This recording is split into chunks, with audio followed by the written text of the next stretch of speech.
Okay, this is from Metalstone02. You're asking, how do I improve my first touch? You also mentioned that it's not just about the first touch. You mentioned that sometimes you're a bit nervous, and then it's a bit of your mentality is affecting your ability to play well, even though sometimes you do have a good first touch. So, right, this two-part question. How do I improve my nerves, and how do I improve my first touch?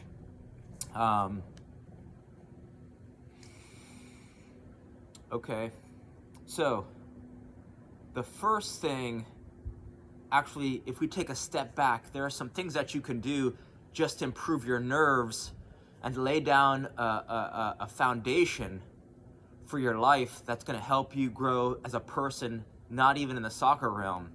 And what I mean by that is working on your morning routine. And why that's so important, there's a quote that goes, if you win the morning, you win the day.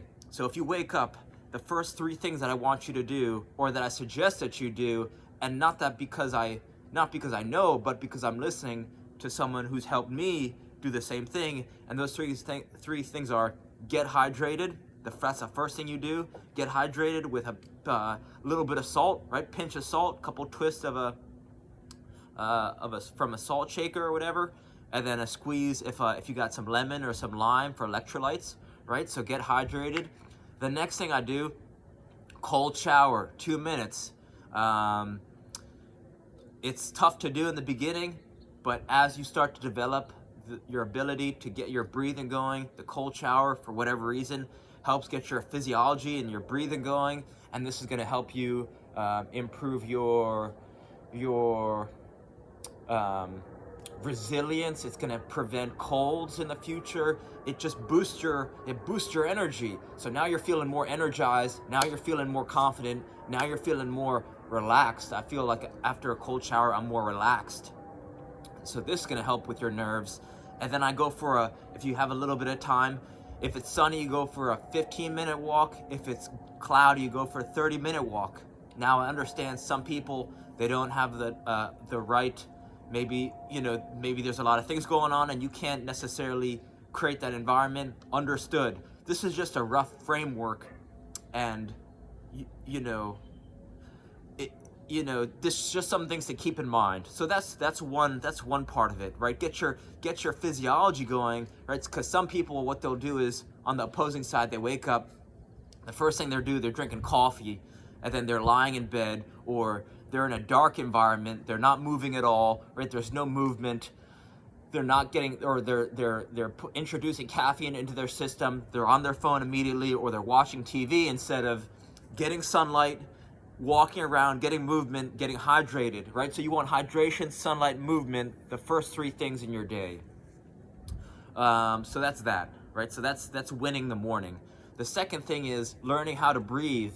You want to learn, there's a strategy to learn how to breathe. It's from Dr. Vranich, V-R-A-N-I-C-H, and it looks like this. She talks about becoming a horizontal breather. So if you've never been taught to breathe, you go into your belly, go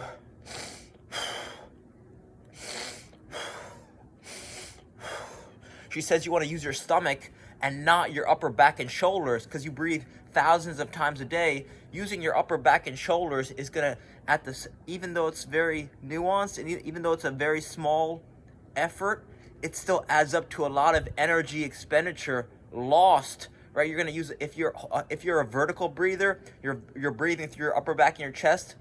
She says that this is going to waste a lot of energy, and it's going to hurt your recovery. It's going to hurt your endurance and stamina. So if you can start to transition to a horizontal breather, that you're going to improve your anxiety. It's going to allow you to be calmer in high pressure situations. It's going to help you strengthen your core when you're breathing out. So this is all going to help with your nerves. So that's the second part, right? First we have the morning, then we have breathing, super important.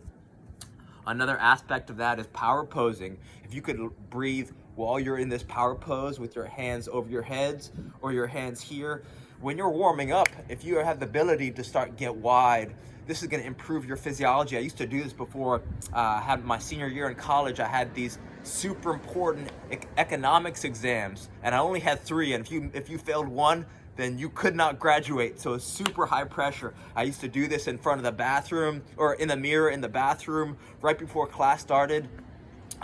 You could do this power pose before you take a PK. You could do this power pose before you're taking a corner kick, before you're taking a free kick. So this is something that translates immediately into game scenarios. And now anytime I go to take a PK, as I walk up, I'm going like this. I'm walking up to the PK spot like this. I'm hitting the goalkeeper with the crazy eyes. And then I blast that real hard. And the next thing you want to do is, well, let's show you this first touch, developing your first touch. Okay, so most people, when they think about skills training, they're not thinking about it on this level. So the three things that are important to every soccer player are what? Juggling, dribbling, and passing and shooting. Passing and shooting, right? So let's start with dribbling. There's a dribbling sequence that's gonna help you take your ball skills mastery to the next level. And this is called the Tom Turnbull dribbling sequence. And the reason why it's so powerful is because it helps turn your dribbling into muscle memory. It looks like this. It goes outside, outside, inside, outside, inside, outside, outside, inside, outside, inside, right? Outside, outside, inside, outside, inside, outside, outside, inside, outside, inside.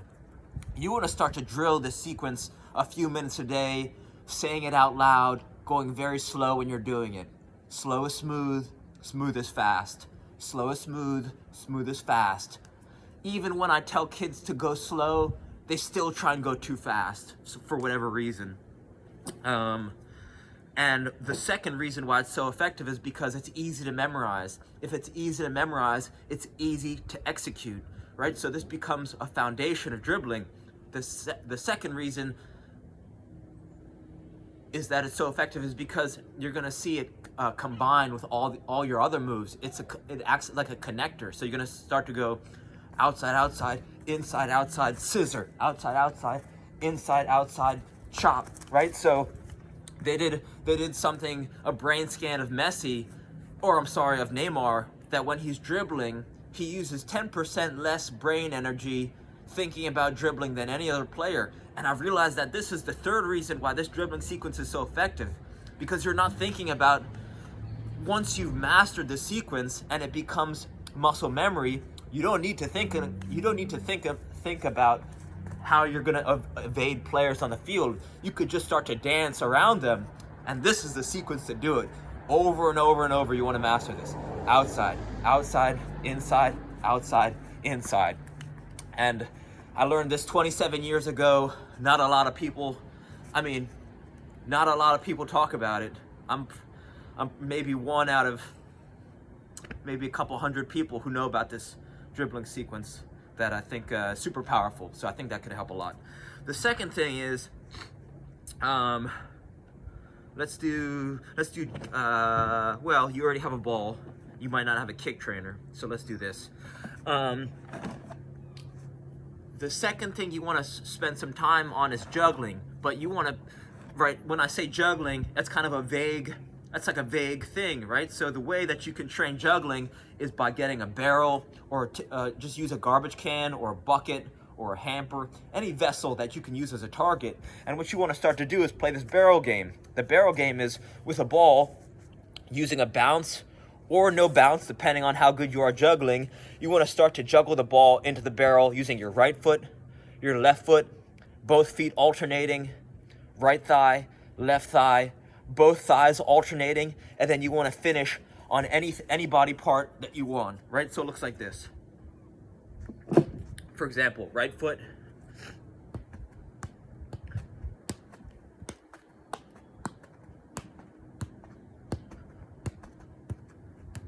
right, you get the idea.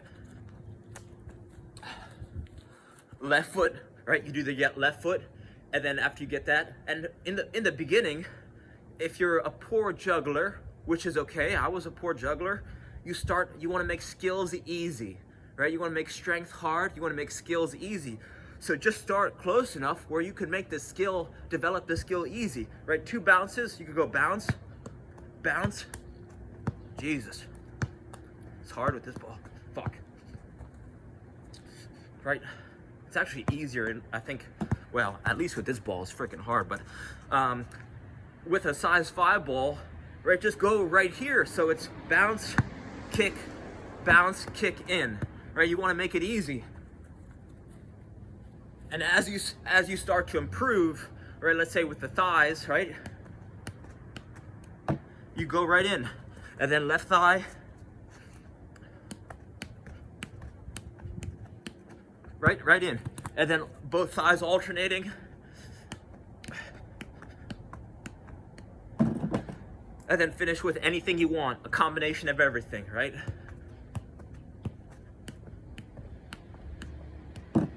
Right, so then that's a fun juggling game. It's specific, right? It's not just a go juggle for 5 minutes or juggle for, like, it's easy to say, oh, you know, go kick around, go juggle, right? There's not an objective. With this thing, it's like, okay, right foot, left foot, both feet alternating, right thigh, left thigh, both thighs alternating, finish on anything you like. And then with this thing, you could start to, one day you're using a tennis ball, one day you're using, right, you want to rotate between different size balls, and because that's going to create an adaptation in your brain, it's going to make it more challenging for you. And the more you rotate balls, it's going to sharpen your touch. The sharper your touch, the more dangerous you are on the field, right? And the last thing is, right, people think spending more time shooting on a goal is going to help them shoot. And that's only half true, because you want to practice that effectively. There are 2 other ways that come to mind improving passing and shooting. The second is, right, you have a goal, and then you have a wall, which acts as like a, you know, you can go back and forth with a wall more rapidly. But I think the kick trainer is even better than a wall, because it's portable, it's lightweight. Some people don't have a wall that's easily accessible, that's close to their house or to their, you know, there's not a lot of great places. But with a ball and a rope, you can get thousands of touches effortlessly, and each touch is like a shot, right? When you're just perfecting your striking technique, this can extrapolate, right? This can help you really develop that first touch and build confidence and awareness, right? I'm looking around, I'm breathing, I'm relaxed, I'm getting a lot of touches, right? Each one of these touches is a pass, and each touch is a shot. So if you can be very relaxed right here, then you can be relaxed, you know, right when you step on the field. You're just going to be pinging the ball nice and easy. It's going to really help your first touch, right? I brought this ball to Paris, France, and walking around the streets of Paris, I must have got 5,000 touches in one day, like effortlessly. Effortlessly is the key. And you know, this is $24. This is an SKLZ kick trainer, but you can make one for, you know, a size 1 ball, some rope or some string, and some duct tape, right? So it's cheap, it's portable, it's lightweight, and I love it, right? And you know, it's proven. In Sevilla they use kick trainers, in Ajax they use kick trainers, AC Milan. Like, there's a lot of pros who talk about the benefits of using them as a child. Like Wesley Sneijder talks about using kick trainers. So they're proven. It's proven. So I cannot recommend them enough. And the last thing I want to leave you with is that you kind of want to do little rotations of all these things. Like, you want to make a circuit of dribbling, juggling, and using the kick trainer, because there's a quote that goes, neurons in the brain that fire together, wire together, right? Because think about a soccer game. Ball comes to you in the air. You receive it out of the air, juggling. You play it to your friend, or you dribble it. You play to your friend, he plays you back, and then you finish on goal, right? It's not just juggling. It's not just dribbling. It's not just passing or shooting. You kind of have to, you want to do all of them all together. So you could do 2 minutes dribbling, and then 2 minutes playing the barrel game, and then 2 minutes with the kick trainer, and then you start to do a circuit, right? You start to do revolutions. It could be 5 minutes here, 5 minutes here, 5 minutes here, and then you repeat that thing, right? So it's you could start to see how it's like a circle. You start to make a circle of the skills and the drills, and I think that's more effective than, let's say you only had a half an hour and you do a half an hour of only juggling. I think if you had half an hour, you do 10 minutes, or you know, you do more rotations going back and forth between all of them instead of just strictly juggling or strictly dribbling or strictly passing or shooting, right? So does that make sense?